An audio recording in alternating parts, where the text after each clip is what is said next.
Alrighty, hello. Welcome back everybody to the stream. Just gonna check out the sound quality here quick.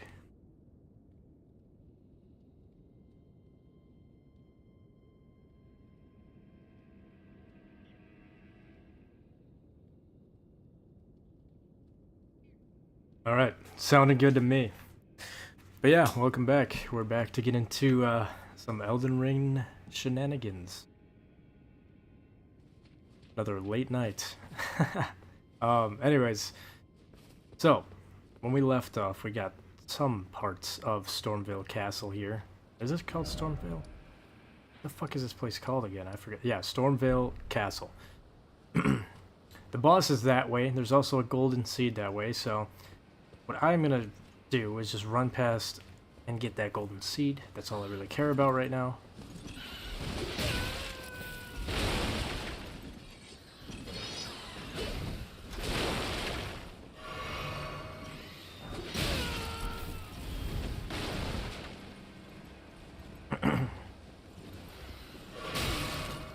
Bird is so fucking annoying. I hate these birds. I hate them.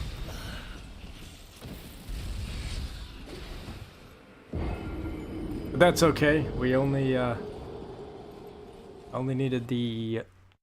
You know, I'm starting to notice this now with Elden Ring as well. I noticed this on when I was playing Silent Hill 2 Remake. There's this really weird thing going on with my monitor where it's like phantom, like tracer effects to like... Hold on, let me see if I can do that again. I don't think that's probably not going to be visible to anybody that's on the stream, but it's really weird. Really weird tracer effects. I don't understand it. And I think this is part of the game. Oh, let me see, actually. But it looks like there's like a mesh when I'm looking see-through. It's kind of hard to see. Brightness. Yeah, it's really tough to see on stream. And honestly, now that I think about it, I wanted to do this before, but I should do this right now. Let's see. Click on the capture card. Properties.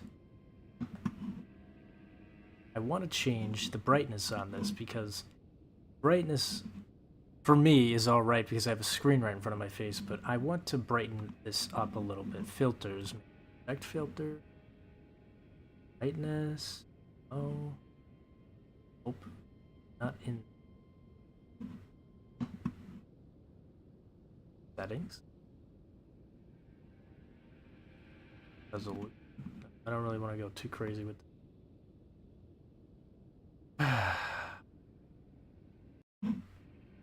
Why is there just not like a simple like properties? There. Configure video, maybe that. Yeah. Whoa. What the hell is this?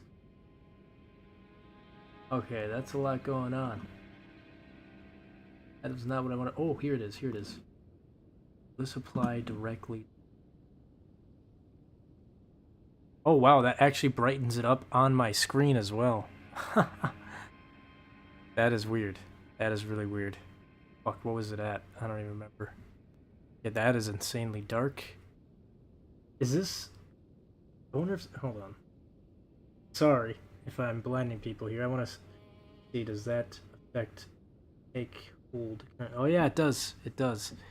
Okay, it goes on stream. Alright. I don't know. I don't want it to be too bright, but I don't want it to be too dark, because it's alright when it's dark for me, but... How's that looking? Let me turn up my brightness on my phone. Try to look at a dark area here. Sorry, this is probably annoying, but I've been wanting to do this for a while. It's kind of dark right there. Why does my stream look like shit all of a sudden, man? Is it because I'm messing around with this stuff and I shouldn't be? I don't know. Maybe that's kind of annoying though to me. Well, I guess I'll get used to it.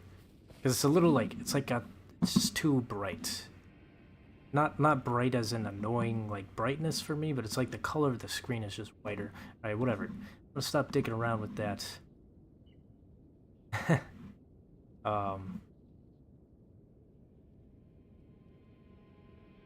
deselect. There. I don't know. Okay, hopefully that's a little bit brighter for stream. I should have done this a long time ago. Brightened it up just a little bit, because I know there's some games that I play that are a little bit darker, and the brightness is just kind of awful. Anyway, so we got a chat on YouTube from Bricken. Yo, what up? How's it going? Welcome in, welcome in. Just starting the Elden Ring stream here. Oh, does it feel darker? I feel like I made it darker. No. No, whatever. Fuck it. You guys can see it just fine. Anyways, we've got the golden seed. And I think we should still be able to upgrade it with 1 seed still. So, go ahead and use that at the grace. Oh, maybe not. Yeah, now we need 2 golden seeds. Damn it. But I only have 1 right now.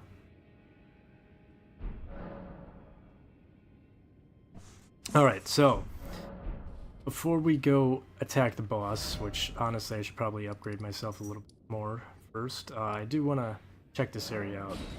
Wanted to do this before in the last stream, I kind of forgot to do it. But when we were by Blythe, I wanted to go do this quick.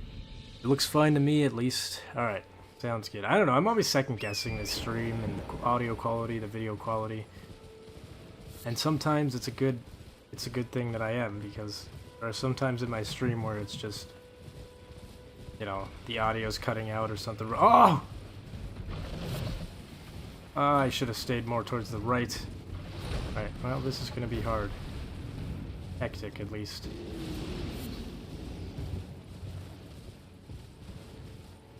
Alright, I think I'm safe now. Hopefully. Yeah, we're good. I outran a rune bear. So what I'm looking for here is that right there, right there.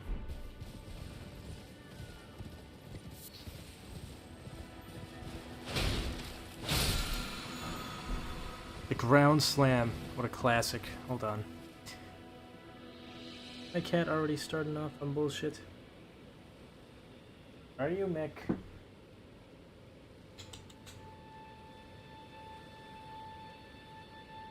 Oh, there you are. Goofing around. Alright. Yeah, so... oh, there's another one. Actually, I think this is just a... yeah. So some of these beetles, they'll drop actual, like, items for you. Sometimes they'll drop Ashes of War. Most of the time they're dropping Ashes of War, but if you see a red or a blue one, there's a good chance it will drop you just a replenishment on your health flasks. I also wanted to point this out. I want to grab this, the cracked tier. The green spill, Chris. Why is it always missed? So you can take these and mix them into your Wondrous Physic, which we'll do here in just a second, but there's this little, like, Colosseum elevator area. And I'm probably not going to go through this area just yet, but I do want to have the grace for it. Super cool area. This was super awesome when I first found this out. And, I'll just let it speak for itself. Excited for Night Rain? Hell yes, I'm excited. I can't wait to play it. I can't wait to stream it for you guys. I can't wait for Mr. Mick over here to stop trying to destroy my guitars, man. What are you doing? Stop it. Oh! Oh, he's fighting back! But yeah, I'm super excited for it. I pre-ordered it. I don't pre-order games. Like, 90% of the time I will not pre-order a game, but FromSoft, I will forever now pre-order games. If I see a game that I really want on, like, ASAP, I'll pre-order a game. It's also helps that a lot of my friends also pre-ordered it. I'm very excited to try it out. I never actually got to do the test that they did like a month ago. which I come to find out was super easy to do, and I should have definitely done it because it was on console, it was on PS5. I was over here thinking like, they'll only do stuff for PC, you know, that's typically what it is for like playtesting, but no, it's quite the opposite. And it looked fun, it looked interesting. I'm very excited to fight some of the bosses that I was fighting in my previous Dark Souls streams in a Elden Ring style game. But yeah, this is just an awesome area, and we're not even like I don't really want to spoil too much, but this entire area down there's like, so you got this whole map, right? There's an entire underground section that is almost as big as the upper part of the map. So it's just, I don't know, it's so vast. This game's got so much going on for it. Anyways, I'm about ready to pre-order it on my PS5. The playtest was some of the most fun I've had in a Souls-like. Yeah, it looked pretty cool. It looked like, I don't know. I will say I'm not too crazy about battle royales and stuff like that, which I know it's not technically a battle royale, but it's definitely taking themes from battle royale games, which I don't mind. It looks like a really great game for people who want a more multiplayer experience in Souls-like games, and just games that are straight to the point, you know.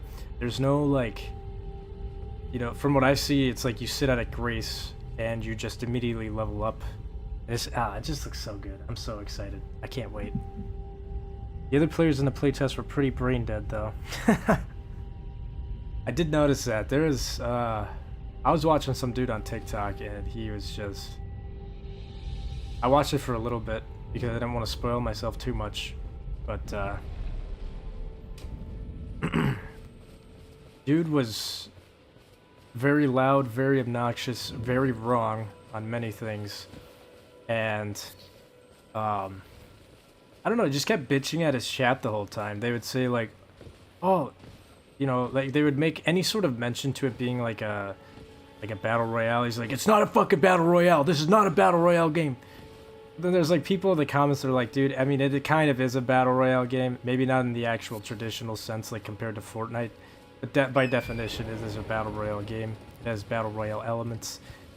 And there was just other shit he was arguing about too. I think there was something like, I don't remember. He's saying some shit about how like, because there's this rumor going around that Margit could invade you as a boss, and he's like, that's just a rumor, you guys are spreading false information. I don't know, I think bro was rage baiting, to be honest, because from what I understand now, Margit definitely can invade you in your boss fights, and that guy had no idea what the hell he was talking about. He was very loud and very wrong, and those two things just don't match. But regardless, yeah, I guess I'm kind of glad that the person I watched was not too good at it either, because then I'll get to learn it myself. Alright, let's see. There's a couple different things we can do here. We could try to fight the boss right away. I'm not gonna lie, I'm probably gonna get smacked around, so instead I'm gonna go here.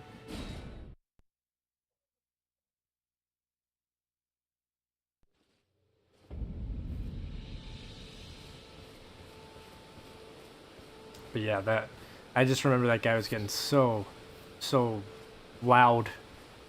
People were like, he was like, dude, there's nothing like this game that resembles any sort of battle royale. And it's like, dude, you got a fucking like circle that closes on you. That's like a key component of battle royale games. And to say that there was no likeness towards a battle royale game was just crazy. That being said, like, I could clearly tell this guy doesn't like battle royale games, and I didn't mind that. You know, I can understand that. For the most part, I think battle royale games are way too oversaturated, but I think FromSoft is doing a really good spin on the genre, and I think I'll be very happy with what comes out pretty soon here. I guess we'll see. I'll be streaming it, and I'll probably be streaming it with another one of my buddies. He might even be streaming, I don't know. I guess we gotta still talk, see if that's set in stone. But regardless, I'm gonna be streaming it with my buddies. We'll see how it pans out.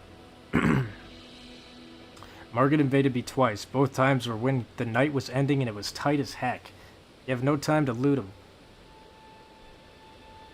Yeah, it seems like it's gonna be fun because, so like, as the people that are watching can tell, there is no rush in this game. There is maybe for some, like, oh, I gotta go over here or go do this, but there's like literally no time limit. There's no rush. You can take everything at your own pace, which is great.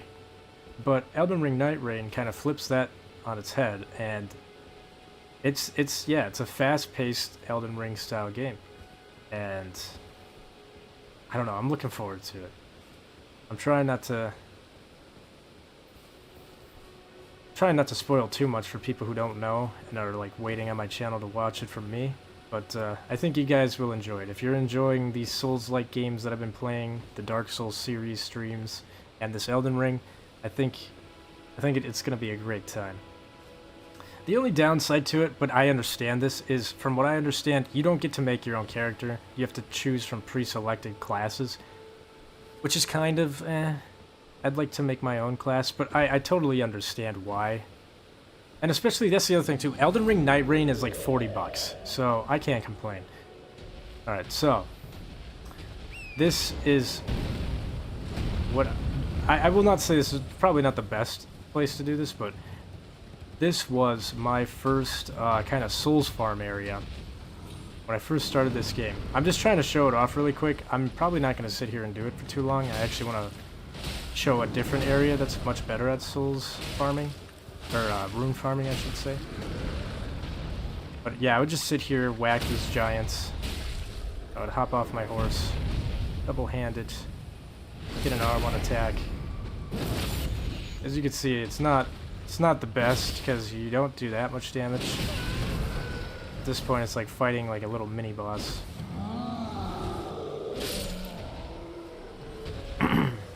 You do get a decent chunk of souls, at least for in this part of the game. But there's like other giants. There's 4 more giants. There's one over there, 2 way in the back there, and there's one right there. That's what I used to do. I would hit that grace over here, come back and kill these guys over and over. And I did that for, I'd say, about a week when I first started playing this game. That wasn't until I found out a better Souls area, Souls farming area. And the best Souls farm area that I will show in this, I didn't find myself at all. I found it online, and well, we'll say I found the area all by myself, and I was super confused because I don't know what was, my game must have been glitched or something, but I wrong warped there. But it has to do with Vare's questline, where you get sent to, I forgot the name of the place. It's like Mohg's ritual chamber or whatever. I don't remember. Anyways, that's one Souls farm method. A method, yeah. We got ourselves a method over here. A better one, though. I'm gonna go over here for a couple different ways to get here, but since I'm already halfway over there, I'm gonna take this path. Hello from Mr. Democracy on YouTube. Welcome in. How's it going? Stat allocation would mess with the fast-paced aspect of Night Rain, really, especially for indecisive players. Exactly. That's why I kind of totally understand why they don't want you to make your own build, because yeah, it could it's not really meant for that type of game. And Elden Ring Night Rain is like, yeah, it's Elden Ring, but it's almost like a different game, to be honest. With the gameplay elements and all that, it's definitely going to be a new, refreshing take on the from FromSoft, at least. To run to a site of grace and immediately level up helps with the aspect. Yeah, that's true. I do.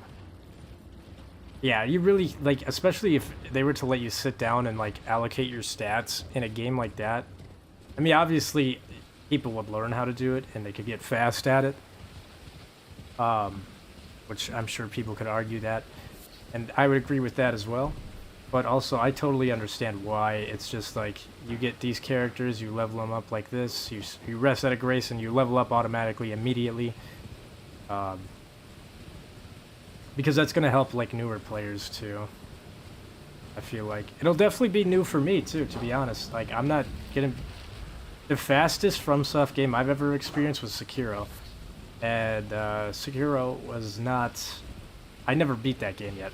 But I am very glad to start that stream eventually. My plan is to beat Elden Ring, then go to Dark Souls 3. I already got Dark Souls 1 and 2 out of the way. Then, from there, it's going to be either Bloodborne or Sekiro. One of the two. Look at this big dung beetle. I forgot he kicks you around. I don't know. I'm still debating, because I know I could definitely beat Bloodborne. I never beat that one either, but Bloodborne was not... Bloodborne was a little challenging, I will say that. It was definitely challenging, but I think Sekiro was just another level. But I loved it. I won't say that I don't like Sekiro. That game is so fast-paced, though. It's insane. And I like how they changed up, like, their formula with that game. I don't know. I liked it enough that I bought it 3 fucking times. I bought that game 3 times. Anyway, stay away from that area. As you can see, there is a bird tree boss over there. Now, I will say...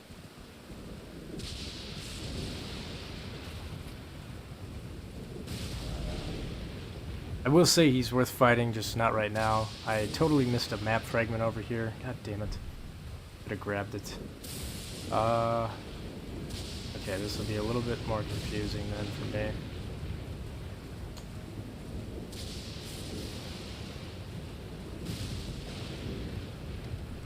Alright, so that's the bridge with the dragon, which means the bridge that I am looking for. So there's 2 bridges over in this area. Where the fuck is the other one? Down there? That's the bridge, I believe. No.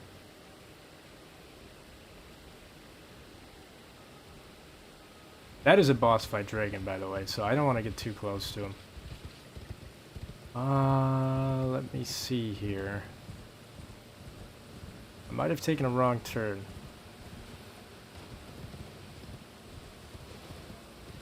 Oh, here it is. Here it is. Could be a site of grace somewhere around here. There's also these golden runes. No matter what, I am insanely hyped. Yeah, me too. I am very hyped for this game.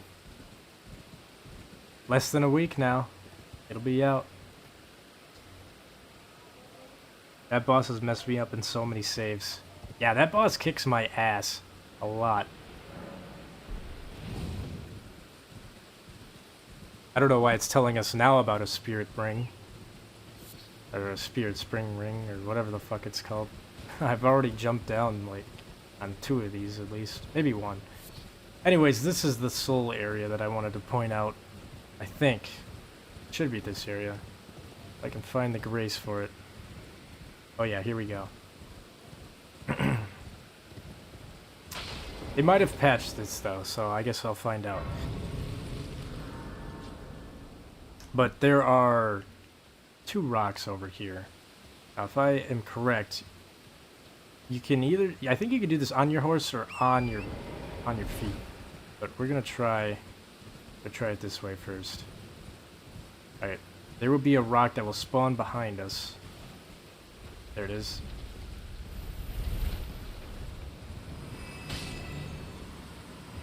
Oh, they didn't.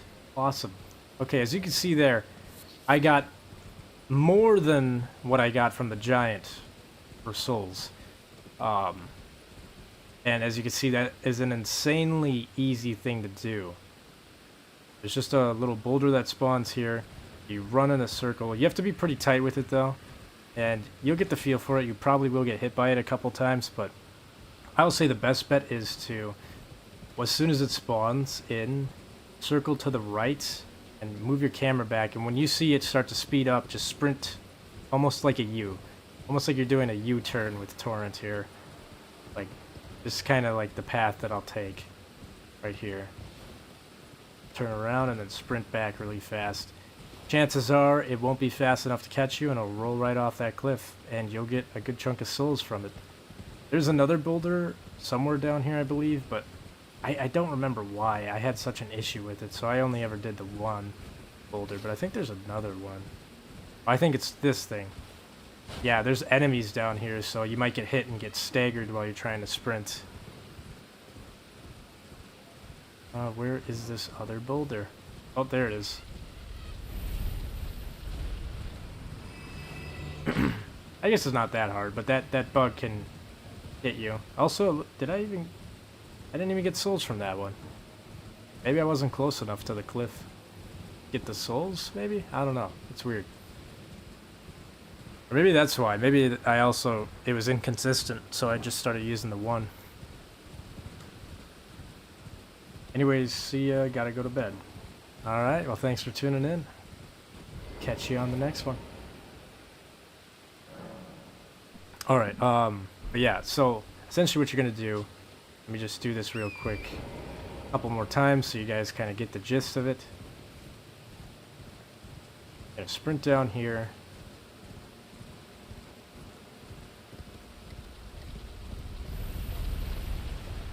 Just like that. Get the souls.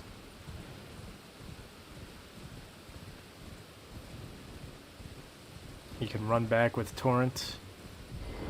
Hop off. And rest at the Grace. And then just, yeah. You're just going to keep doing that a couple times until you have enough souls that you like. That is the easiest soul farming method for the beginner area right now.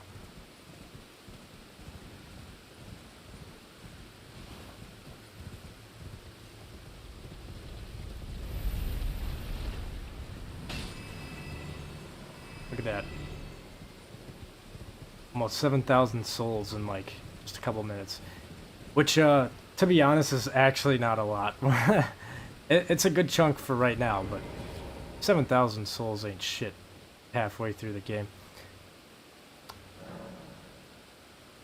We got a chat here on Twitch from Bobby the Monkey. Yo, is this your first playthrough? First off, welcome in. Thanks for tuning in. And second off, this is not my first playthrough. So far I've got Dark Souls 1 and 2 done, and I want to do 3, but I wanted to play Elden Ring first, but I would say the only Souls game that I haven't played is Dark Souls 2, well, until I streamed it here lately. But yeah, I've played Elden Ring probably the most out of all the Souls games. I don't even want to know how many hours of gameplay I have on this game, but I've just got way too many. I've got way too many hours on this game. Despite that, though, there's still stuff I'm learning about this game every time I play it. I'm always learning new stuff. So, very expansive, vast game. We got a chat on YouTube from Eternal Darkness, W Game. Welcome in, welcome in. Eternal Darkness. I also did this room farm. Yeah, this is... I was kind of pointing this out quick because my original soul farm when I first started this game was... I just kind of showed it off. But it was over by the War Master Shack. You got these giants over here. I'll just kill them and then come back here. But I just felt like it was a little slow. And then one day I stumbled on to this area over here. Where I'm at. Yeah, over here. The Lenae's Rise or whatever. And I was like, dude, you get a little bit more souls from a ball that can't even like kill you. Well, I mean it can, but it's a lot easier to deal with than the 4 or 5 fucking giants at the beginner level. But the other soul farm that I'll show off later on, I did not find that out myself. That was something I found out online.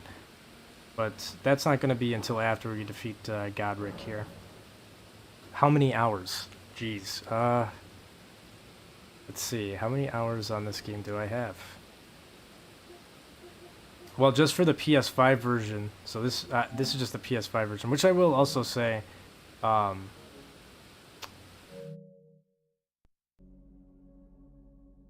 will say this little method that I'm doing takes fucking forever on PS4, so it's really nice playing this on PS5. Anyways, where do you see how many hours on this game you played? Okay, 379 hours, and that's just on the PS5 version. That's not including my PS4 version.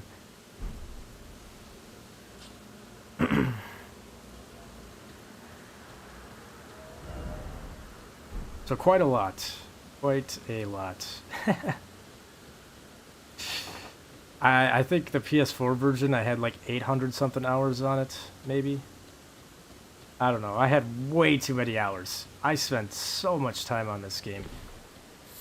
Ever since this game's come out, it's been like my go-to game, like on the PS4 and PS5. You know, every once in a while I'll play another game for a couple months.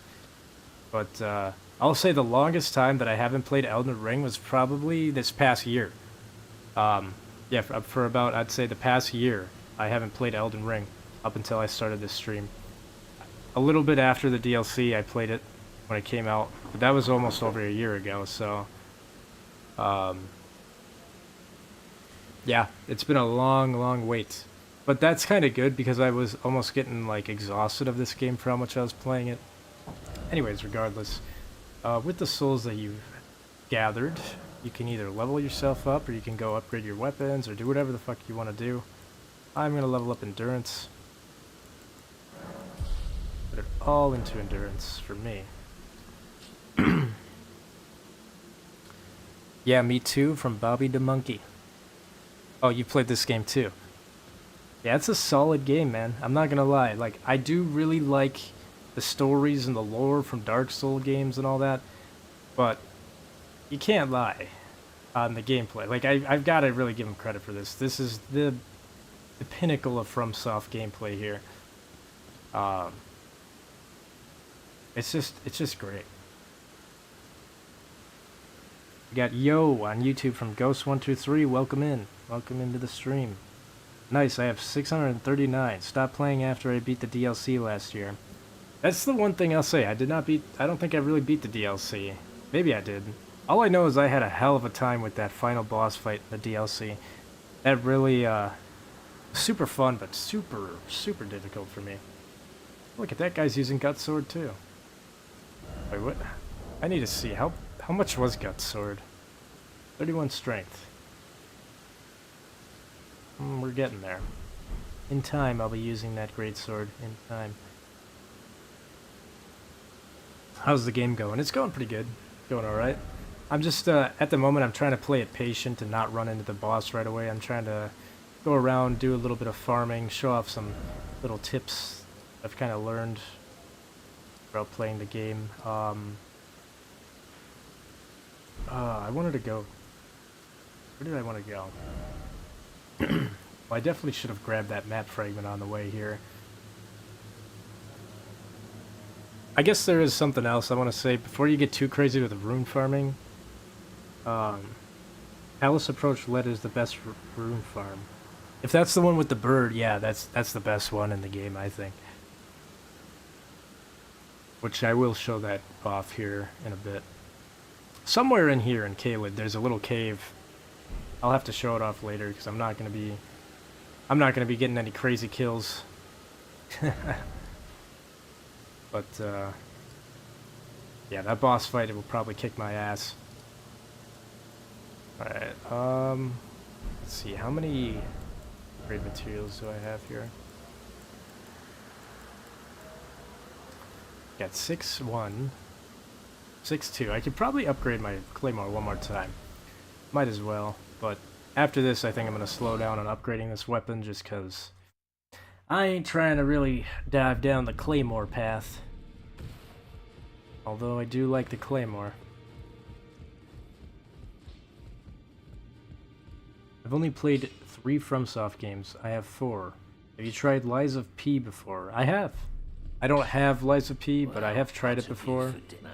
That is definitely a game that I would like to stream eventually someday as well.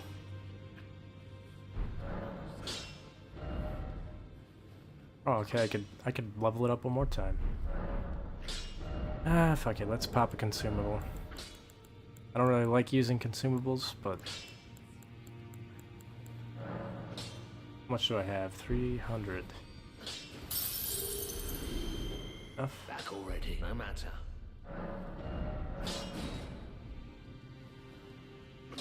Ooh, I could do it one more time. I could do it one more time. Yeah, I'll do it one more time. That's it. That's it. No more upgrading on this weapon afterwards, though. Not a big deal, honestly. Like, if you're, like, if you're first starting off this game, you're trying to use it as a walkthrough, I wouldn't worry too much about like, oh, I'm over leveling up my sword, you know, like all of these smithing stones eventually in the game will be infinite for you. Aside from like the last couple chunks that like put you over level or like plus 25. Or is it plus 25? Does it go up to 25? I don't remember. Whatever the highest ranks one are. Which, but at that point, you'll know which weapons that you want to have fully upgraded. But for now, I will say, since they're kind of limited at this moment for me, I don't really want to go trying to get the bell bearings for them just yet. I am gonna slow down on leveling that up for now.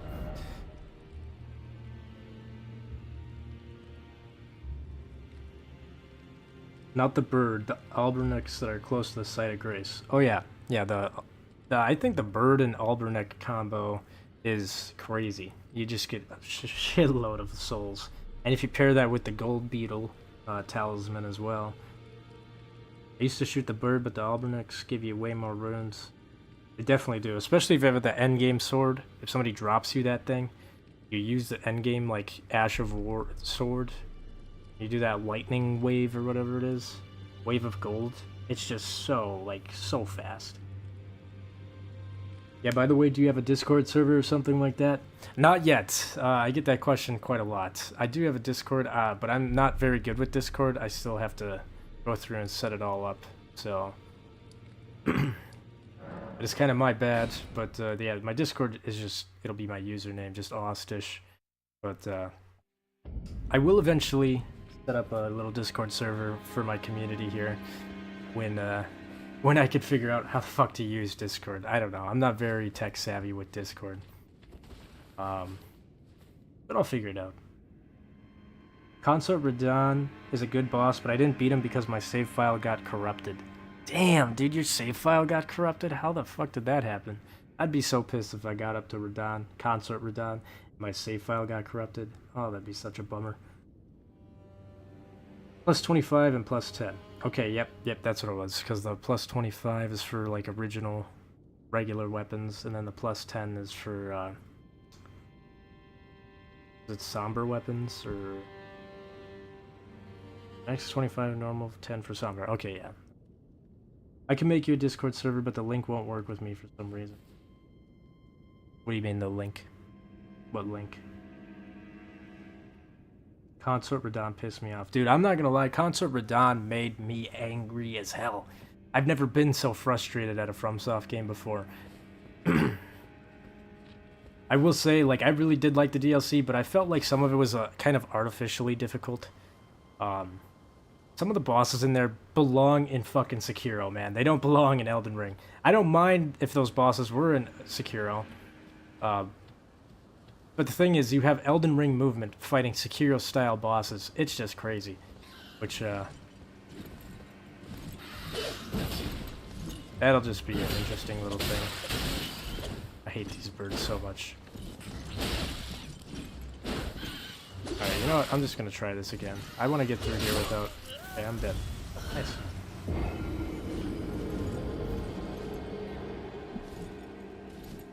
Like, when I send a link, it won't work. A link to what? My Discord username? Or are you saying, like, a link in chat? Because if it's in chat, that might make sense, because I do believe YouTube kind of restricts people posting links nowadays. At least that's what I've noticed.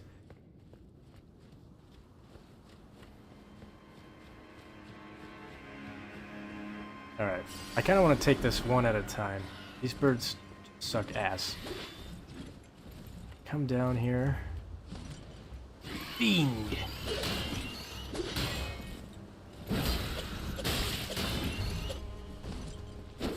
Oh, you're just all over the place.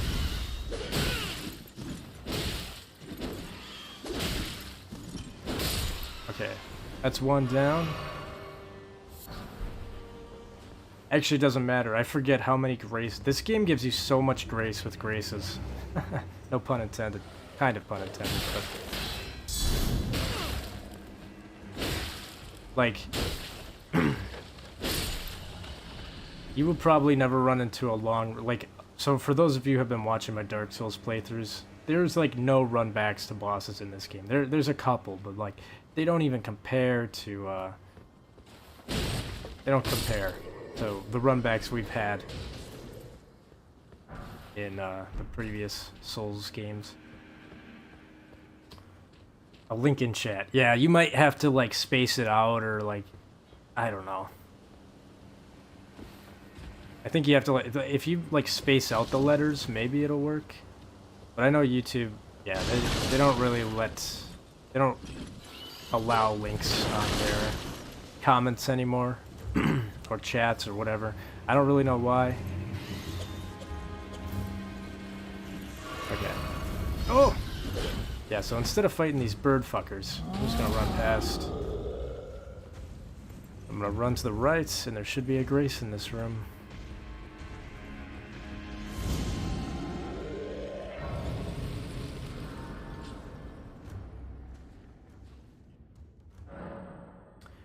Most of the DLC bosses were easy for me. I used over 70 rune arcs on Radahn. I would say the bosses that got me the worst in the DLC were, was it Mesmer or Mesmer? I don't know, that lanky flame guy.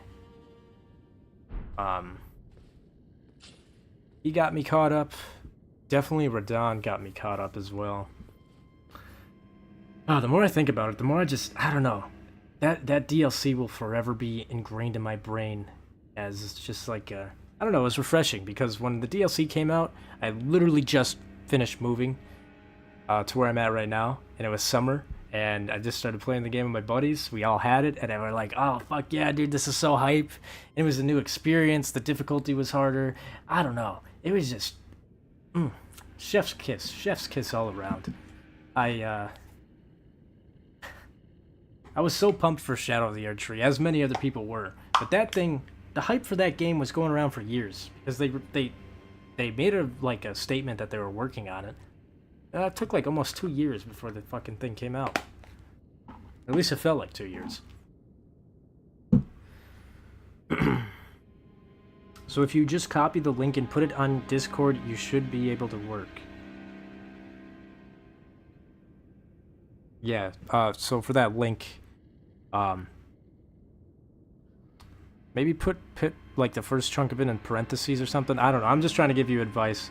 But the link, when you put links in YouTube, you have to find workarounds. They won't actually become clickable links. And on top of that, most of the time, like in your case right now, where you're trying to post, when you're trying to post a link, it will not show up. YouTube will deny it. Mesmer. Okay, that's what it was. Played DS3 for the first time recently. Amazing game. I like DS3 a lot, but I gotta admit, fucking depressing game, man. I just got done playing Dark Souls 1, which is a depressing game as well, but it's got a lot of hope mixed in with it, and Solaire and all that. I mean, yada yada. I've already yapped about this, as I'm sure many of the people that were, if you were watching that stream, probably already knew.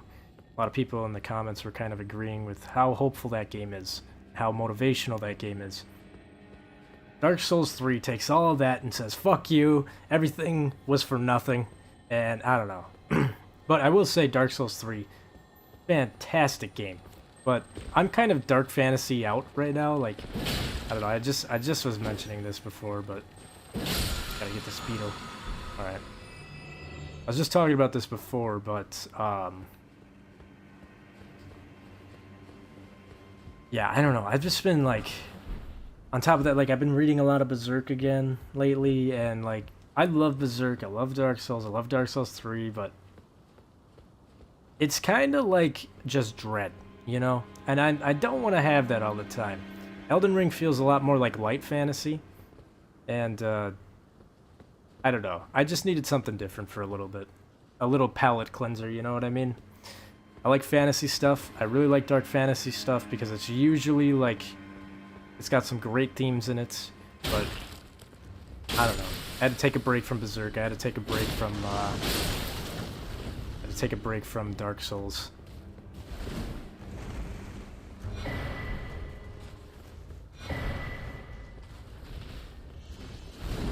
I've been reading a bit of Vagabond and Vinland Saga instead.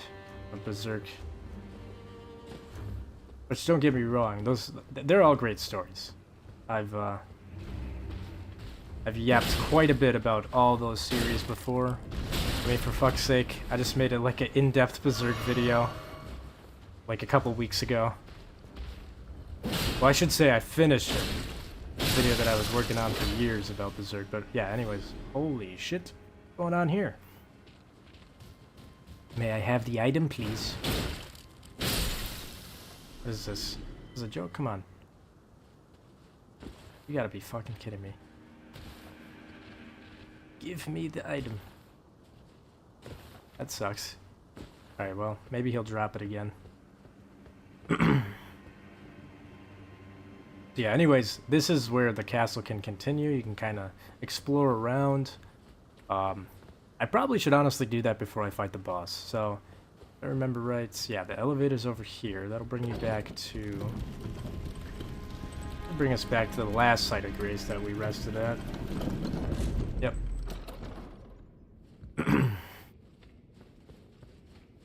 I'll go back up, though. Well, before I got the DLC, I got the chance to play Sekiro, so I played it. I got to Ishin Sword Saint, and I lost so much that I stopped getting mad at it all for some reason. First off, that's crazy. I didn't even get that far on Sekiro. I actually was so bad, I was so ass at Sekiro that for the first year that I had the game, I was stuck on the... What the hell was it? It's not even a giant, but it's like this enslaved giant. I think... anyone who's played Sekiro knows what I'm talking about. It's not even really a boss. It is a boss, but it's really not.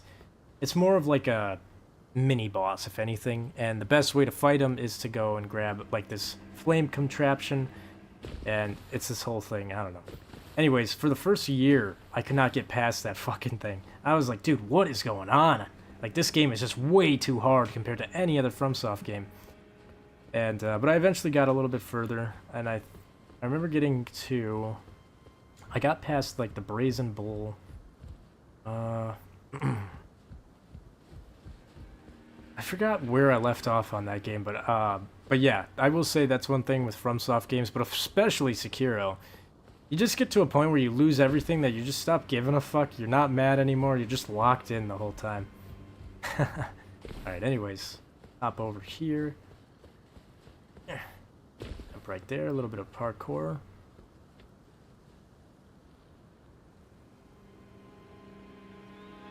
Just like my Elden Ring file, the Sekiro file got corrupted because the power cut off. Dude, that's so ass, man.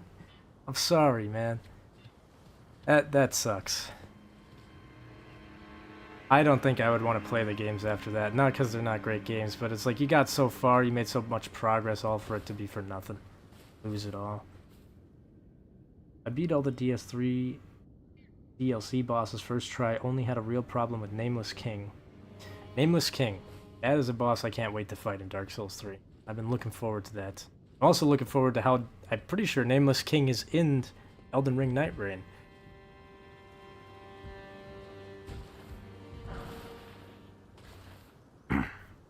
I bought Berserk last year. Absolutely amazing, but God, it's depressing. Yeah. So, I will say Berserk is a very, very dark story. It has a lot of really, really fucked up themes. But, at the same time, it is one of the most, like, impactful motivational stories I've ever read. But the thing is, before you get the motivation and all that, it's like you have to see these characters go through so much traumatizing shit. And some of it is relatable to some people, unfortunately. Obviously not like the demons and shit like that, but, you know, like the trauma that people get from, I don't know. I don't know how much I can get away with saying on here, but, like, if you read Berserk, you know what I'm talking about. But, I don't know. There's something very motivational about motivational about guts.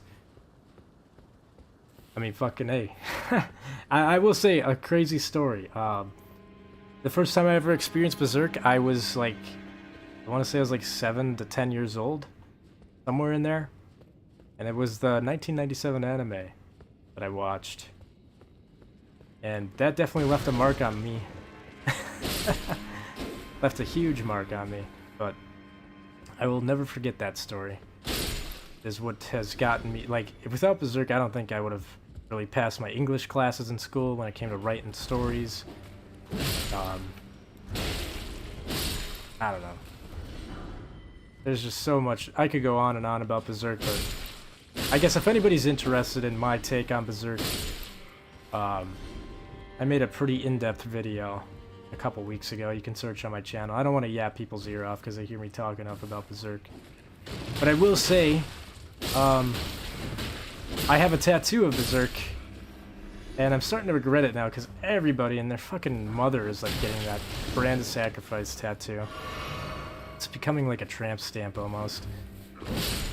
But thankfully, my Berserk tattoo is not finished, so mine will be a little bit different. I want to get it where it's like, for those of you who read that far into Berserk, where he gets like a seal on top of his Berserk, or on top, he gets a seal on top of his brand of sacrifice, and a tattoo artist has still gotta finish that up for me once I get enough money. We got here. Somebody got a lot of ratings on a message. Oh, never mind. Surely what you seek is somewhere close by.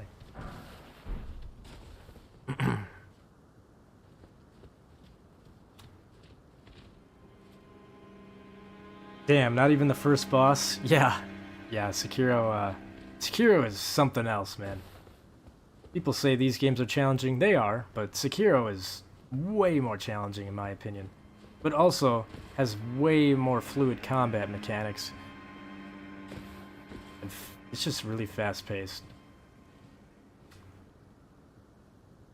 Darkness, if you want to get so depressed that you won't even get mad at anything, well, I have Determination, Undertale reference. Oh, dude, I was just talking about this. I need to start an Undertale playthrough soon. For stream. That was such a good game, too. I will say, like, in a dumbed-down sense, in a very dumbed-down sense for both of the series, Undertale and Berserk, I will say that Undertale, I can definitely see why it's got so many fans for, like, its motivational value. I feel like Berserk kind of has that similar thing, too. Although Berserk is a much more dark, realistic, gritty take on motivation, and the grueling challenges that you will go through in life to get that motivation and to keep pushing on in life. Undertale also has that, but not nearly to the same extent, thank God, because that would just be too much assault for one cute game. Can you give me your Discord? Yeah, it should be Austish. Just AUSTISH. Alright, so then we wrap around there, and we can get to that side from over here now. Yeah, I think I know why God killed the animator before finishing the anime. That is fucked up. The animator didn't even... what was his name? Kentaro Miura. He was, I don't think he did anything with the animation. I think he just worked on the mangas. I will say, though, no, not spoiling anything, but where Berserk is at, once Guts and Casca get to the Elf Island, it is like... beautiful, man. I've never, like... Berserk is so good for just showing you a picture and you just tearing up. That's what I gotta say about Berserk. You just look at a picture, it has no words on it. You look at the book, you're reading the book, and no words, but you just see somebody, like... Dude. Oh! I did not want to fall down. Fuck! Get me out of here.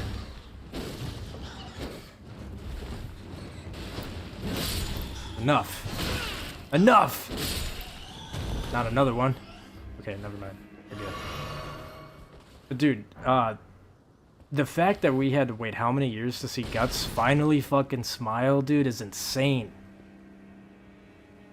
I know it's something so little, but when you see all the shit that Guts goes through in that story, and you finally see him just have a little smile after all these years, oh, it's peak. It's peak. How the fuck do I get out of here? I've never fallen down here before. I am not going to subject myself to that. Okay, so that's fine. We'll just respawn over here.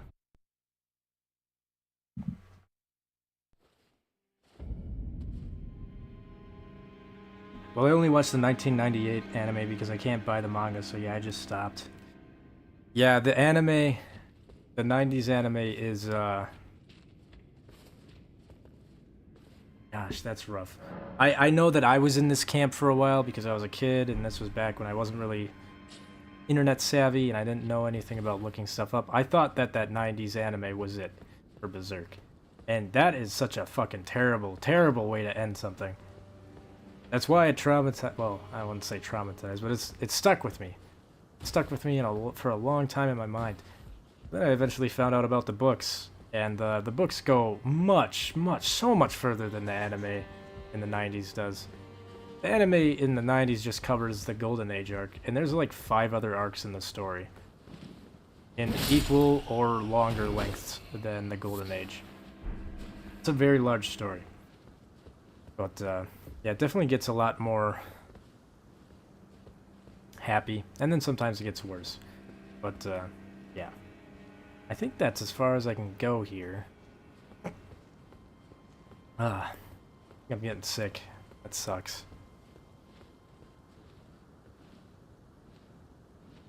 Berserk has no happy ending, it's just about survival. Well, maybe. The author did say that when he was alive, that he... Well, I guess I can't say this word for sure, but I know in one of the interviews, it was translated that he wanted a happier ending for Berserk.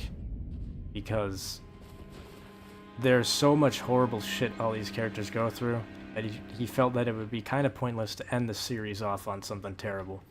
So, like, here's hoping that the new author that has taken over Berserk does go with that route. Preying on Griffith's downfall. Same, dude. I know that that'll probably not happen. I think that's the whole point of Berserk, is that, like, revenge is a fool's game. I mean, there's so many different themes with Berserk. But the whole thing with, like, revenge being, like, a pointless quest, I feel like that's gonna pop up again, because Guts just cannot touch Griffith at all. Even in this current timeline, like all the way up to where Berserk is right now, Guts still can barely even like harm Griffith at all. Which sucks, you know. I think honestly everybody would love to see Griffith's head on a pike at the end of the story. But I think it's gonna take a more different approach. My hypothesis is that Guts and Casca, well, I don't know, it's hard because, I mean, I don't want to spoil things at all, so I'm not going to, but I will say it's hard to say this now, knowing what I know, reading what I've read in the newer chapters, but I wanted to see Guts and Casca kind of live out their days on the Elf Island in just finally having some fucking peace for once in their lives.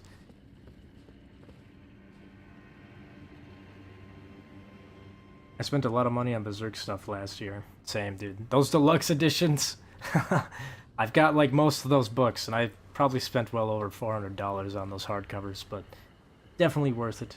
Yo, how's it going? From CBO Chris on YouTube, welcome in. We're just playing a little bit of Elden Ring, kind of yapping a little bit here about Berserk.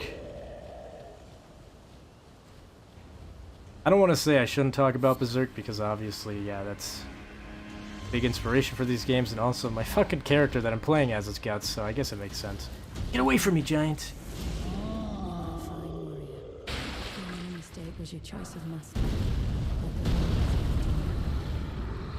Alright, when in doubt, mimic veil it out.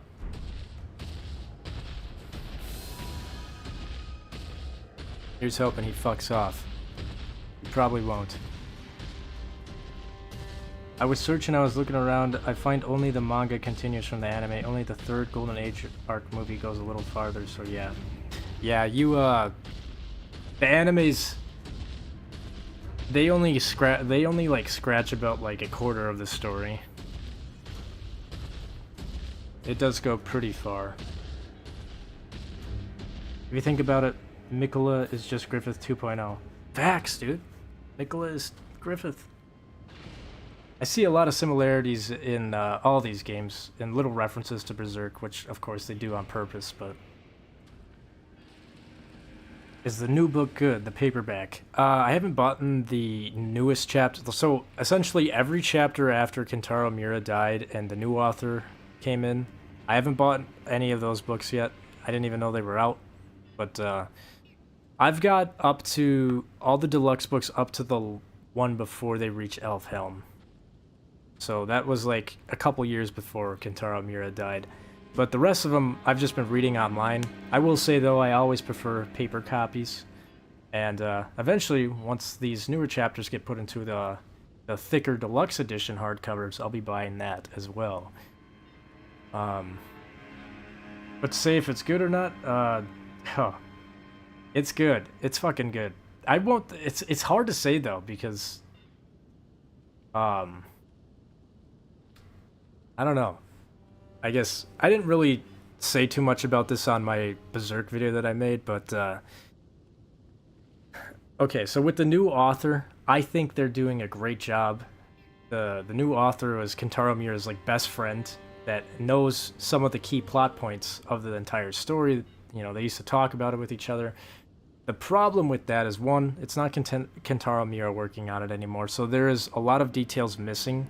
Like, the art is still pretty good. There's some spots where it's like, okay, this looks a little weird for Berserk standards, but, you know, his team definitely, they're emulating the style of Berserk as well as they can.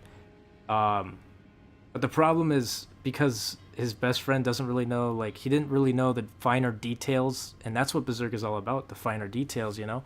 So, it's very fast-paced right now. There's, like, no room to, like, sit down and, like, you know what I mean? Berserk always has, like, you know, horrible shit happens, or big event happens, or something happens, and then the characters for a while kind of have this grace period where, you know, it kind of goes into, like, this vagabond territory almost, where it's like, you know, Guts is just thinking about stuff, or pondering, or, like, planning, or, like, you know, there's these little details. They're always sprinkled in. You don't get that right now, and you can't get that with, for obvious reasons, but, I would say, besides that, though, it is pretty good. But the fucking hiatuses, man, they're still there. I will say Berserk right now is at, currently, I'm not gonna spoil it. You guys can look it up at yourself if you want. But it is at one of the most depressing points I've ever seen Guts in his life.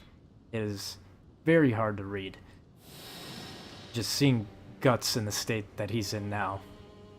Which, hopefully, the story will, pull him out of that shit that he's in, but it's very sad to read. I actually got one of my... I always get a couple of my buddies into reading Berserk. One of my more recent buddies that I got into Berserk, he was like, dude, I want to know, like, where it's at right now. And I'm like, are you sure, man? And then he's like, yeah, dude. I was like, I know where it's at right now in the story. So I showed him, and he's like, dude, I don't want to read this anymore. I'm gonna cry. Which I don't blame him. Yeah, Miyazaki liked Berserk too. I knew that from the references. FromSoft Griffith. I sent a friend request on Discord. Alrighty, I'll have to add you later after I stop streaming here. I have all the deluxe editions, the artwork of Berserk book, a Guts figurine, the 1997 anime on Blu-ray, and a poster. Damn. I do have to get the 97 anime. I mean, to be honest, it's not hard to find and watch, but I like physical copies of things, and I want to get that. I mean, for fuck's sake, I've got the physical copies of Vinland Saga, at least Season 1. And I've got physical copies of the books of Vagabond and Vinland Saga, so... Once you finish, can you accept? Yeah, I'll have to, after I'm done with my stream, I'll accept that friend request. Do Guts and Casca talk at all? You can spoil, I don't mind. Well, I can't look it up, so if you guys have seen it, it's alright if you spoil. Alright. Anybody that's watching this right now that is a Berserk fan and wants to read it at their own pace, please, like, mute your mic for, like, a minute or something. Because I'm gonna throw in some huge Berserk spoilers.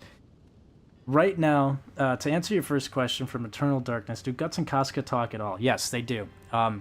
Once they get to Elfhelm, Casca gets her memories. Well, she, like, gets her old self back, where she can speak and talk. And the witches there are, like, talking with her, and they ask, because they kind of like, I don't know, you know, Berserk does get into this kind of dark fantasy in the second half. So it's like these witches go dive into her mind, and they try to help her figure out what her traumas are, all this shit, blah, blah, blah. It's a huge thing. It's cool, but I'm paraphrasing everything right now. And then she comes out of this, like, they all come out of her, like, mind or whatever, and they're, like, talking with her, and she's talking with them, and then she's like, they're both like, do you remember Guts? And it's just a picture of Casca with, like, a huge smile on her face with, like, tears. And it's like, she obviously doesn't say anything, she doesn't say anything, but, like, you can clearly tell that she knows who Guts is, she remembers him, and she's very happy about thoughts of Guts. And after that, unfortunately, she goes to talk with Guts, and they're actually sitting there talking for a little bit. And Guts is like super happy. He's like, "Oh my god, you know, Casca, you're back."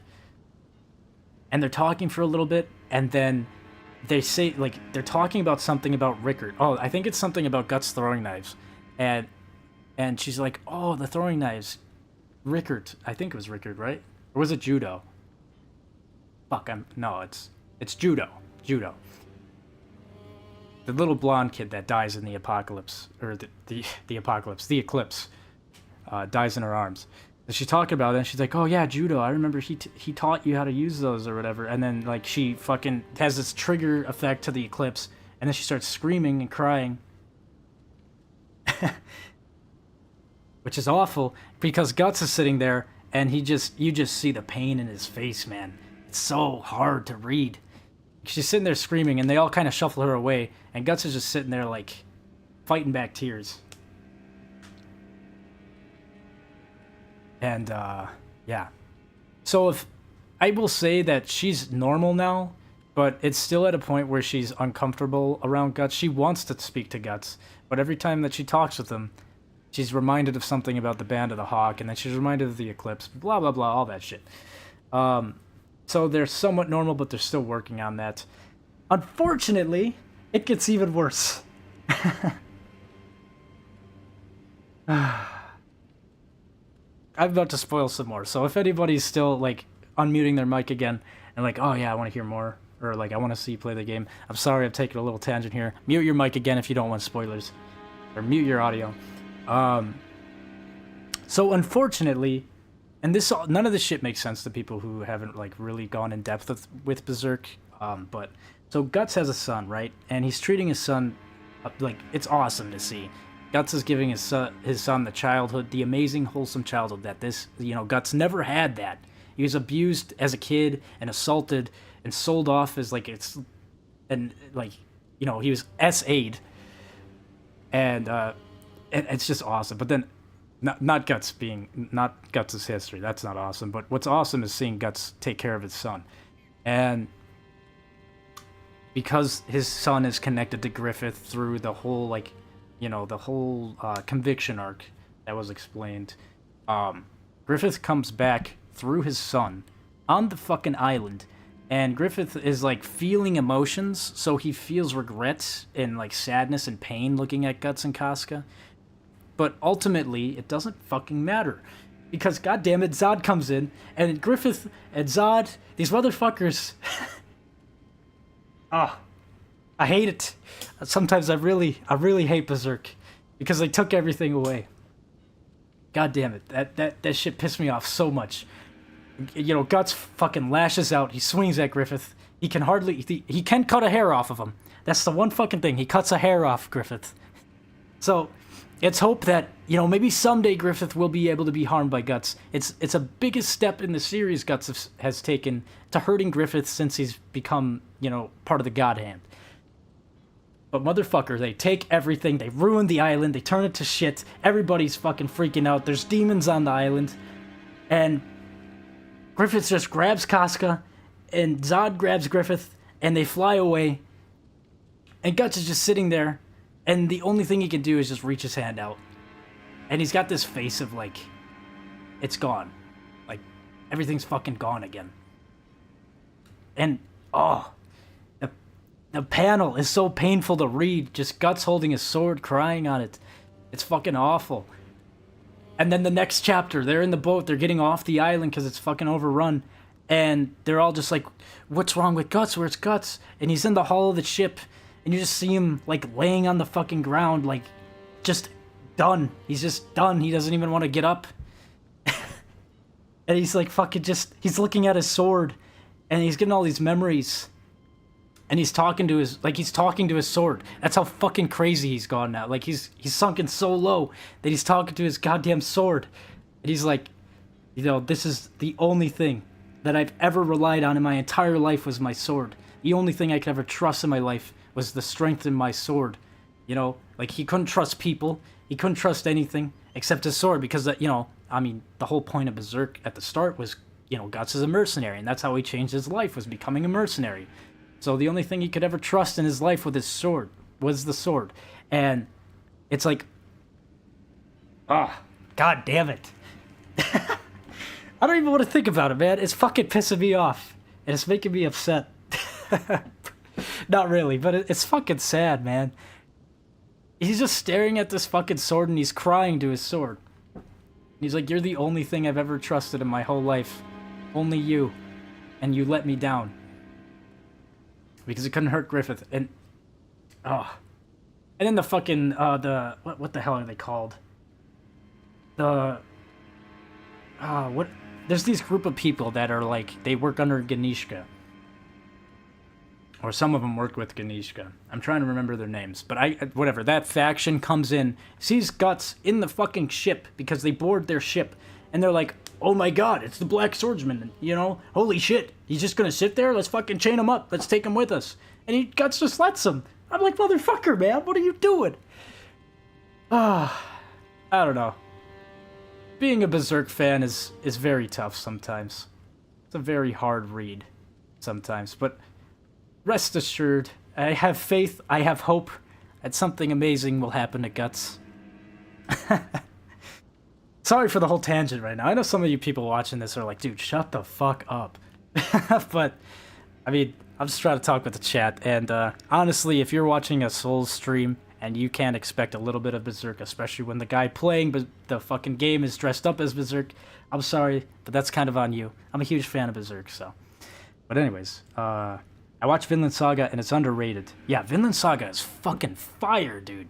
Vinland Saga is awesome. I would say Vinland Saga gives me the same feeling as Berserk Golden Age, just without the fantasy elements. And Vinland Saga takes a more somewhat of a pacifistic approach to the trauma. Both of them are peak, though.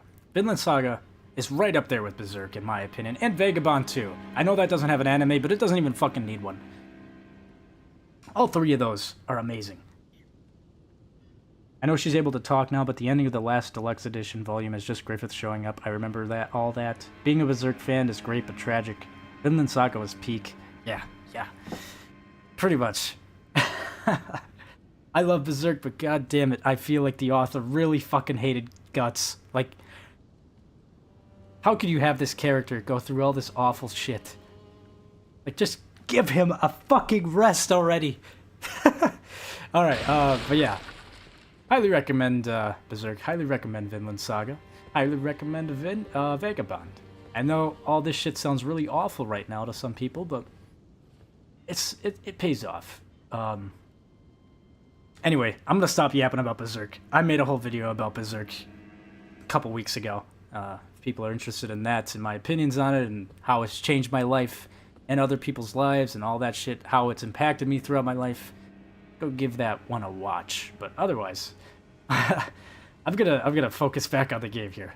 But yeah, I agree with all you guys. Those are great series.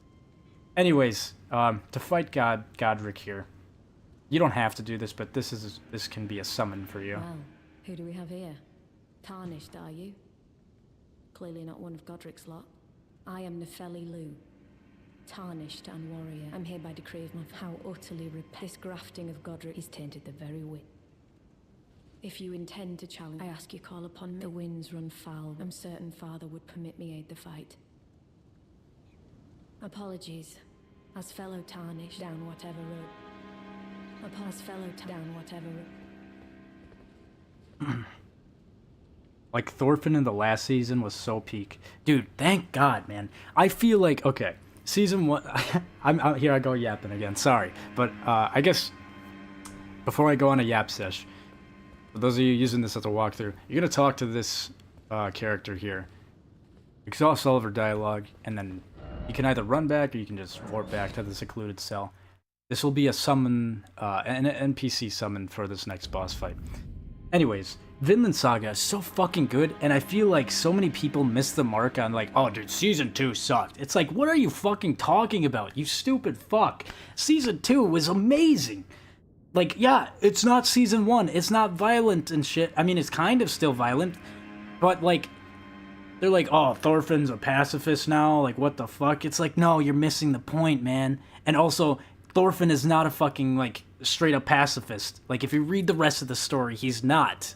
But, that being said, like, you see the traumas of what Thorfinn's going through from killing all these people that he didn't even really want to kill.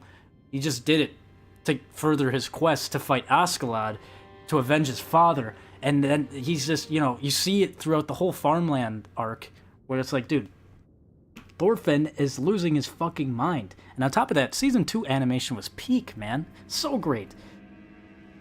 Season 2 itself made me like, holy shit, I've got it. I've got to buy this. So I did. I went out and bought Vinland Saga books. And I cannot wait till they animate Season 3. I can't wait till they animate Season 4. It gets so good. I'm waiting for all of the definitive editions of Vagabond to come out. Don't really want the Vizbigs or whatever they're called. If they eventually, like... Oh, yeah, no, they are! Actually, you're right. I was just in a Barnes & Noble. I saw they're making definitive editions for Vagabonds. I think I'm gonna... Yeah, that's kind of where I'm at right now. Because I've got 1 through 4, the softcover Vagabonds. But I'm seeing these deluxe editions coming out. They're coming out, so I kind of want to get the hardcover deluxe edition Vagabond books. Kind of for the same reason that you were talking about there. I cried when Thorfinn saw his family again. Dude, yeah, dude. There's so many times I teared up in Vinland Saga. Like, dude, okay, spoilers for Vagabond, or Vinland Saga here, so sorry, again, for anybody who's watching that doesn't want to be spoiled on these series, I'm gonna go into some spoilers about Vinland Saga. But the whole fucking first season, like, how the fuck did they manage to make me tear up over ACCLAIMED, man? Like, at the beginning of the season, I'm like, dude, fuck this guy. I can't wait for Thorfinn to stick a knife in his throat. And then by the end of it, when, you know, ACCLAIMED is dying, it's like, dude, no, please don't let him die here, you know? And then Thorfinn's, like, begging him to get up. Ah. Peak. Absolute peak. And I will say, there's, especially too, I don't know why, but something was so impactful to me when Thorfinn in Season 2 was, like, in that dream sequence thing, or, like, he got knocked out when he got into the fight with the farmhands, and he's sitting there in, like, this almost, like, slightly purgatory type of state, and he's looking down, and he's seeing all, like, the dead Vikings, and he looks over to his left, and ACCLAIMED's, like, soul, in a way, is sitting next to him, and he's, like, telling him, you know, like, you gotta get out of here. You don't want to drop back down to that shithole, you know? And that's what's crazy, too, is ACCLAIMED was kind of like Thorfinn and Thor's, in a way. He just, like the whole point, he hated Vikings, but he had to become one. And he's literally sitting there, like, coaching Thorfinn. He's like, dude, climb out of this shit. You don't want to go back into being a Viking, man. Like, get out of there. You're going to have to take all these dead people with you. So, like, Thorfinn, in a metaphorical sense, is carrying the guilt of all these dead... Oh, it's so good. I fucking love Vinland Saga, man. And, okay, this is also a slight spoiler. It's not huge spoiler, though. No, like, super spoiler here, but when Hild, or however you pronounce her fucking name, when she gets introduced to the story, and it's like... she's, like, claiming dibs on Thorfinn's life, so then Thorfinn is in a fucking reverse situation from like the beginning of the story, where instead of him trying to kill somebody, it's somebody else trying to kill him. Like, it's like a whole, you know, Thorfinn and Askeladd situation, but now it's Thorfinn that's in Askeladd's place, and Hild's like, I'm gonna fucking kill you. The moment that I see you slip up, I'm gonna fucking kill you. And I'm gonna take revenge on what you did to my family, type of thing. And then, later on, many chapters later, like Thorfinn, oh my god, that fucking scene had me crying. It's not animated yet, but it's in the books, and Hild like just places her hand on Thorfinn's shoulder, and she's like, I forgive you. Whew. I fucking A, man. That shit had me bawling. I was like, oh my god, yes. Oh, it was so good. But I will say, a new chapter of Vinland Saga has been released, and I saw it on Facebook, and I don't even know if I want to go into it with you guys. Very, very sad things happen. Very, very sad things happen. To a...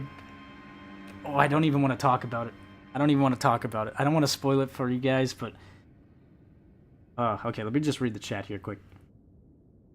Not ashamed to admit I cried to the anime. While my brothers say that he is making a story, he asked me if your men are being tortured, your hand is cut off, and your eye is closed. Well, what will you do? I said, I will go, and then I will get a greatsword, and then push them. He said, they were being tortured by the firehook, which is so messed up. If you want more information about how they're getting tortured, I'll be more than happy to explain. Oh yeah, go in depth, man. Go in depth. I'm over here yapping about... I'm like, you know, nerding out right now about Berserk and Vinland Saga. It would be only fair. I don't know if I really want to say who it is, because I really don't want to spoil anybody. This is a huge, huge, like absolutely huge event that is taking place currently in Vinland Saga. But somebody very important just got stabbed in the neck, and it is fucking brutal. I'm still coping. I'm still like I got it spoiled to me through fucking Facebook of all things. But I remember in the comments, I was in the comment section with these people. I'm coping. I'm literally coping. I'm like sitting here like, oh, he's not dead. He's not dead. It's just like, you know, fuck. I hate these series, man. I don't hate them. I love them, but they're so fucking sad sometimes. But hopefully this certain character is not dead. I guess it's kind of at the point right now, it's like a cliffhanger. It's like, oh my god, did the knife go deep enough to hit an artery? Or did it just slightly graze him? But we don't know yet. I'm really hoping for the fucking ladder option, but... Anyways. Jeez, I've been yapping. I have been yapping. Yeah, when anybody talks to me about Vinland Saga or Berserk, I just start yapping. Anyways, it's time to get back into Elden Ring. We're gonna touch this golden summon sign, summon in the cooperator. That is the character that we talked to before. I'm gonna pop in a Zinny Winnie for good luck. And I don't know. I will say, undoubtedly, Vinland Saga, Berserk, and Vagabond, they have changed my outlook on life in many different ways, and they're just so good. You know, I owe it to those stories for getting into like philosophical like books and stuff like that. They really got my interest piqued in philosophy and like human condition, stuff like that. Because those stories go into it very well, and it's just, oh, it's so good.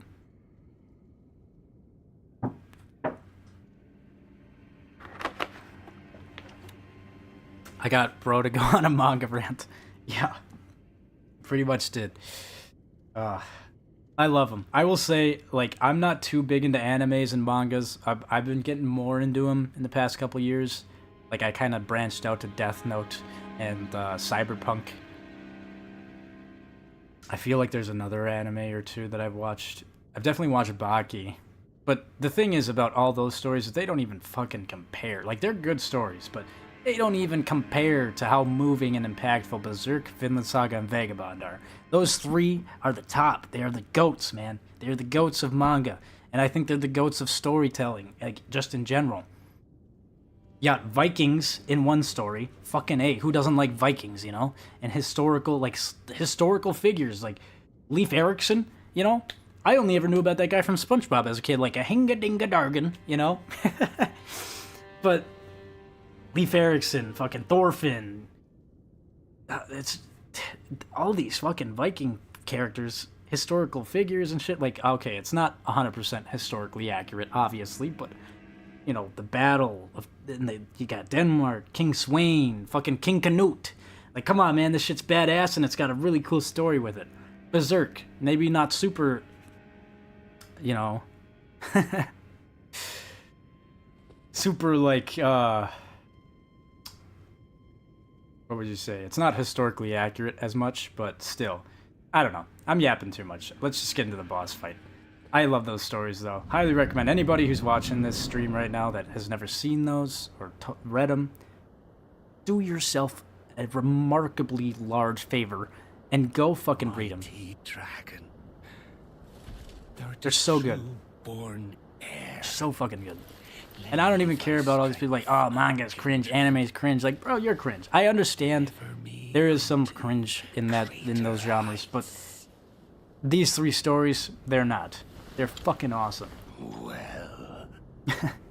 And it's honestly thanks to stories like that, especially Berserk, that we got games like this, so.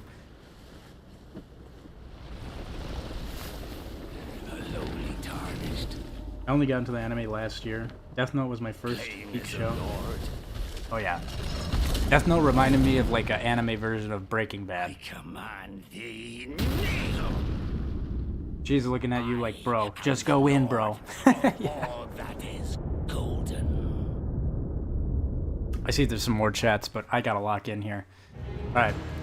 So this boss fight is not too hard, to be honest, but there's two phases to it, and you do want to watch out for his whirlwind attack. That's where you'll really get caught up. He has a lot of delayed attacks similar to Margit. That thing. Jesus, I got caught on a fucking tombstone. I'm dead. Holy shit. Really wish I was locked on there. I truly am unfit to graft. That was terrible. That was fucking terrible. Okay. So don't do what I did. Don't get yourself caught on a fucking grave. You want to roll away from him or sprint away from him when you see him start twirling his axe around like that. Then you'll do like these little fucking rolls around the arena. There's different animations he can do. Sometimes he'll throw wind at you. It'll hit you. Other times he'll just run up to you. Either way, just be aware of that. His second phase, he will have a dragon that will breathe fire. It's honestly really easy to avoid it once you know what to do. I'm pretty sure you just sprint right behind him.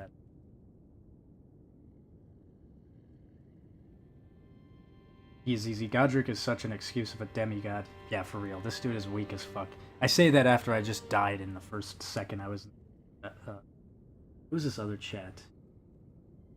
While you ask for it, the person back skin is cut and it breaks them and started to post them on the back of the person like a hook that is spreading his wing. What is this story that you're talking about again? Or is this a story that you... this is a personal story that you're working on, right?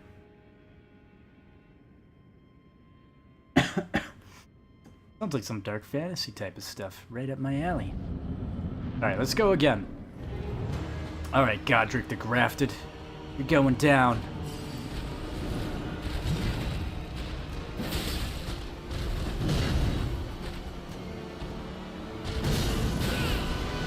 Oh, I forgot this dude has two hands. He's got a little bit more than two. Get the fuck away from me. Oh no, he's fucking up my summon. Leave her alone!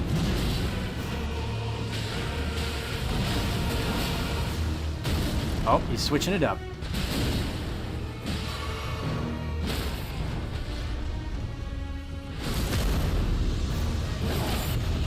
Alright.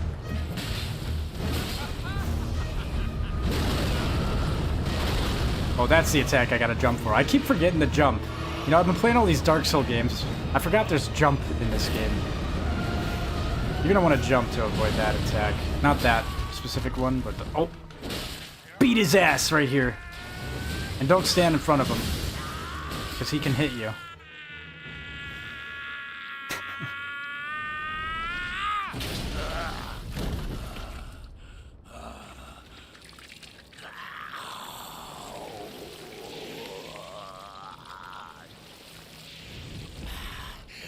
Yeah, when he starts screaming and cutting off his own arm, hit him as much as you can because he's about to transition to this cutscene. Truest of dragons. You can get a couple easy free hits on him. But just, don't stand in front of him because his axe will hit you.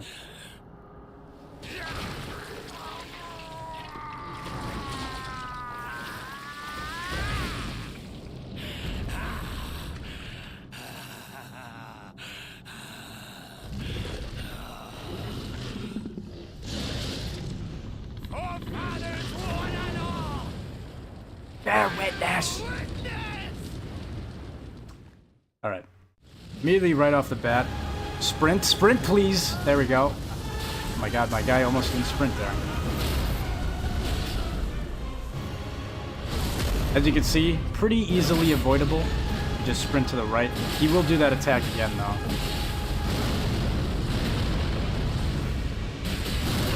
Oh, fucker had a delayed one. I forgot about that. No! He got my summon. Oh my god! I didn't know that it could hit me. I thought it's like stuck on her once you grab him. Okay. He's in a bad spot right here.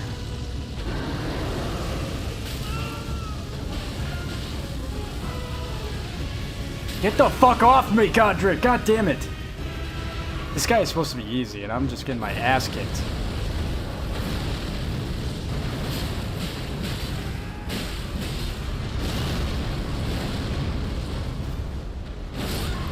Killed my summon.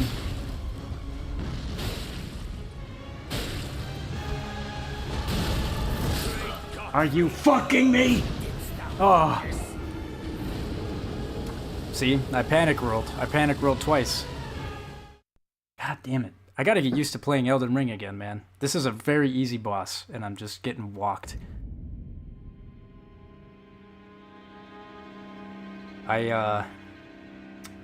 Yeah, I've been playing I got too used to Dark Souls 1 mechanics. This shit is a lot more intricate. And I forgot you can jump in this game, too. I have to remember to jump more. My brother's making this story. Oh, okay. Yeah, Godric is a weird guy. In Elden Ring, if you ask me which character is the best, I will tell you hands down Radahn and Morgott. Fuck every simp that say Malenia is the best. Malenia. Malenia is the... She's the one with the fucking... the waterfall dance, right? Because there's Melina, Malenia, Nicola, I don't know. There's too many characters with M's that all end with I-N-A or E-N-A. I'm trying to remember. I personally think it's gotta... the best character in the game's gotta go to Alexander the Great Jar. He's the closest thing that I can get in this game to Solaire. Alright, let's try this again. Oh! You know, another thing I haven't been doing is my Lion's Claw attack, dude. This is why I probably should have fucking stuck on Dark Souls. Because I'm still stuck in the mindset of Dark Souls mechanics. I have not used my L2 once this entire playthrough. I gotta use that more.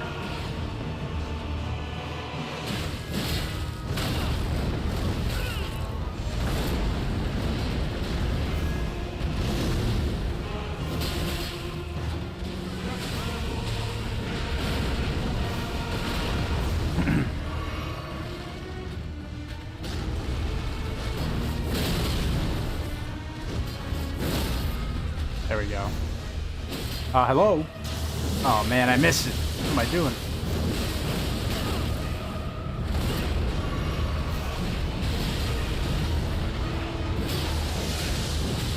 Oh shit. He's doing it already? He's not even at half health, man.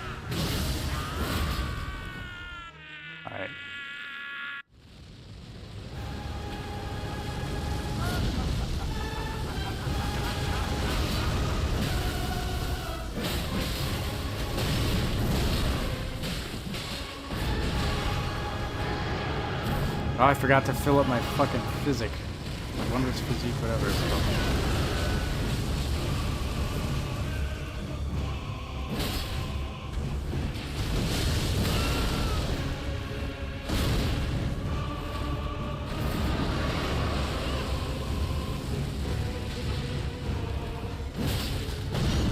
Come on, get broken already.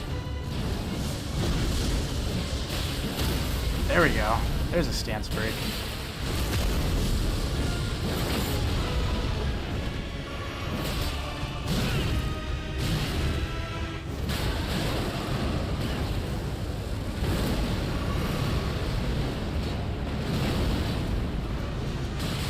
I am the Lord There we go. of all that is golden. And one day, we'll return together to our home, bathed in rays of gold.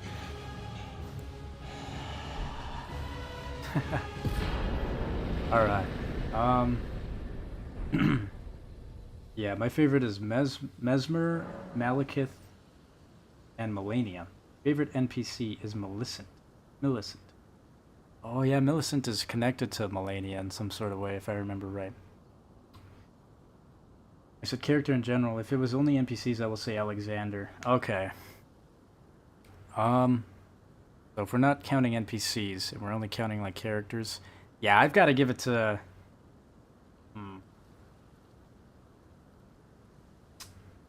I think I gotta go with Radahn.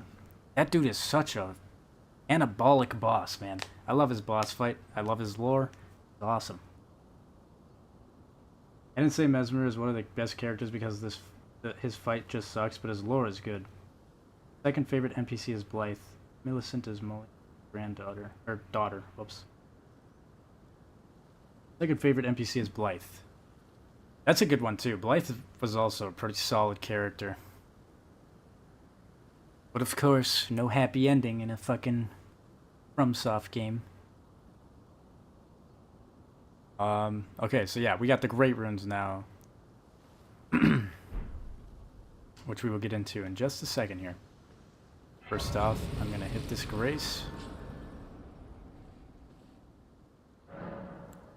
Level up. Let's see, how many levels can I go up? 3? Right, 1, 2... Yep. Can't even count. That's how long of a day I've had so far. I'm gonna stick 1 into endurance, and I'll stick a little bit into figure. For the next couple levels, I'm just gonna focus on strength. Should be enough to scoot on by throughout this playthrough for a little bit.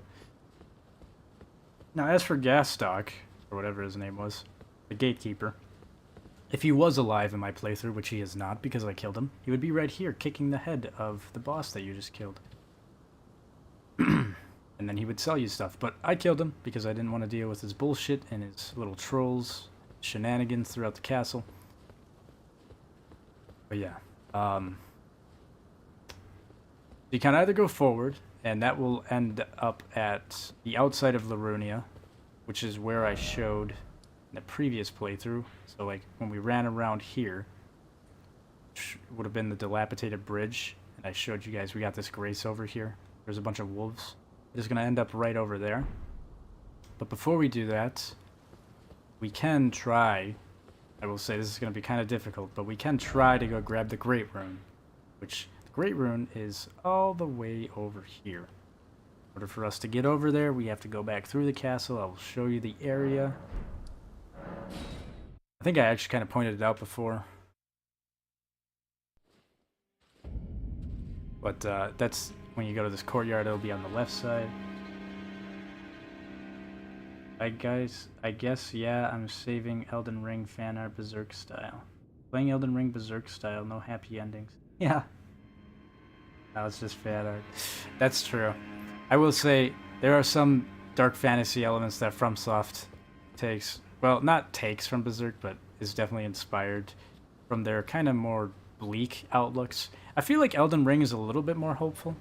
But Dark Souls, at least Dark Souls 3, definitely has that very bleak atmosphere that is dripping in Berserk. Let's see, yeah, I'm pretty much fucked regardless here. Could put on this. Raises vitality. Let's use that. Hey, anything is better than nothing right now. Whoa, whoa, whoa. What is this? Why are you giving me death? Why are you giving me that? Vitality governs resistance to the effects of death. Said that this... Oh yeah, vitality, not vigor. Duh. What is plus... Okay. Let me look here. What is my vitality at, actually? Vitality. At 236. How much is it with it off? 146. Wow. Okay, so that is a chunk right there for sure. This is not really going to be useful at all for me right now, so... This might be confusing to some new players. It's not talking about death as in like, oh, like your traditional death, like you die in this game. No, there's actually a disease in this game, an ailment that can be put on you called death. It's kind of similar to Curse from Dark Souls, but without all of the super negative effects as like dropping your health permanently half. But what death does is it's that meter that was building down there. You'll get it from some enemies that have death. If the bar fully fills up, you will immediately die. So I guess that'll be useful, but not really right now. We won't run into any enemies at this very moment that give off death. That's kind of later on in the game. Anyways, there's a lot of items around here. You try to grab them, hopefully not get hit. There is a shitload of enemies and a shitload of people on these crossbows here.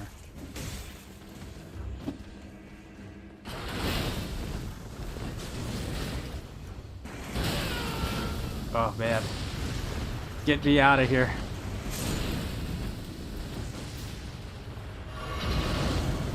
Fucking bombs everywhere. Alright, so run through here. Again, a shitload of enemies. Just an absolute shitload of them. There's a little area down there we can go, but I'm not going to go there right just yet. There's a fucking lion over here. Just do your best not to get hit by him. I will have to fight that lion later. Maybe not that specific one, but I do want to fight another lion in Caelid. It gives me the Lion's Claw Ash of War, which I have on my Claymore right now, but I want to put it on my Greatsword.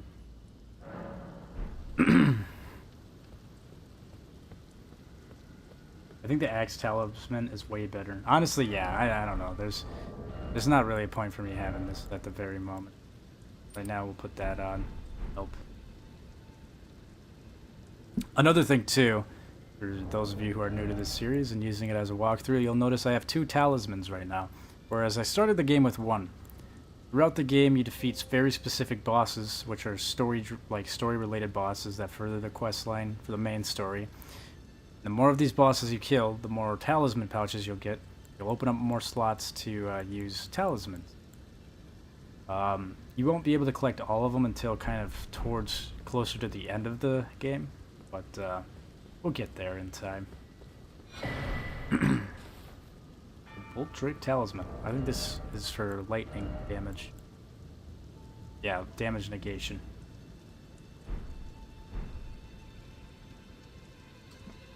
It's the death rods. You'll be impaled if you got death. Yeah, you get this animation where you're impaled and there's a cloud of death around you. Basically you instantly die when it fills up the meter. Yeah, by the way, have any of you listened to Fascinating from the Lies of P? I have not listened to Fascinate, but I do know Lies of P though. I have played a little bit of that. Not really sure what you're specifically talking about, the Fascinating. We got the King in here on YouTube. Yo, welcome into the stream. Alright, so this next part might be familiar for some of you who watched me go and grab this Claymore, but we'll have a bunch of these statues popping up. Not too worried about that one. More so, it's the one that shoots the arrows. Never mind, maybe I am worried about him. Okay, I'm worried about him. I'm gonna give you guys a wide berth.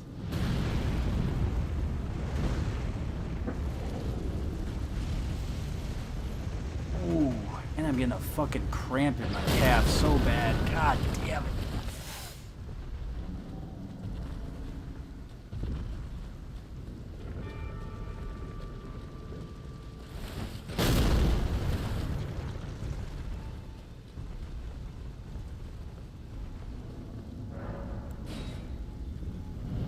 Jesus.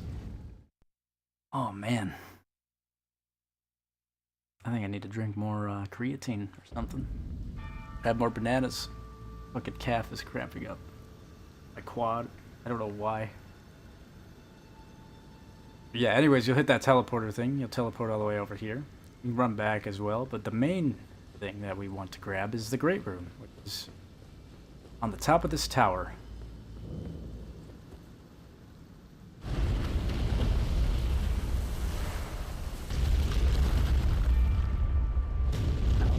God damn, dude. Why am I cramping up so bad? I'm like a fucking old man right now.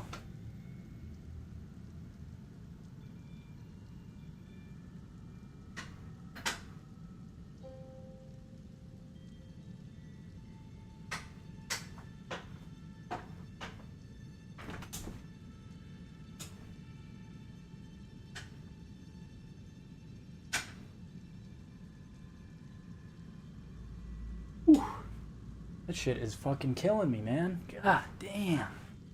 Alright. I'm gonna go, man. Win stream. Thank you. Thank you much. Appreciate you stopping in. Have a good one.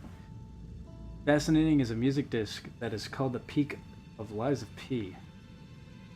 I'll definitely have to check that out once I get more into Lies of P, which will probably be pretty soon since I'm kind of going through a whole Souls-like genre playthrough as of right now. I started with Mortal Shell and I've worked my way to Elden Ring. W Berserk Rant. Thank you. Thank you very much. I do get a little crazy. You get a little crazy when it comes to Berserk. I don't know. Definitely a yapper. It's the music you hear in Krat Streets in the King of Puppet chapter, which is the 7th chapter. Oh, it's like OST from the game. I have not. I'll have to. I'll take a look at that after this stream's over, though. Aw, my cat's coming over, lay in my lap.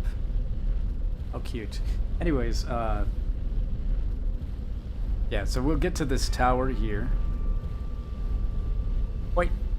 Quite a simple tower to get to be honest, compared to the other Great Rune that we'll probably be getting next. Or actually, no. I'm thinking of the 3rd Great Rune. Yeah, we'll come up here, and then we'll grab this. And thank you, Kitty, for jumping right in front of my face. Alright. That's Godric's Great Rune. I'm trying to remember what his does.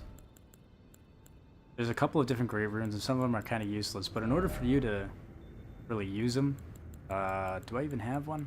Should have one. Do I not have any rune arcs?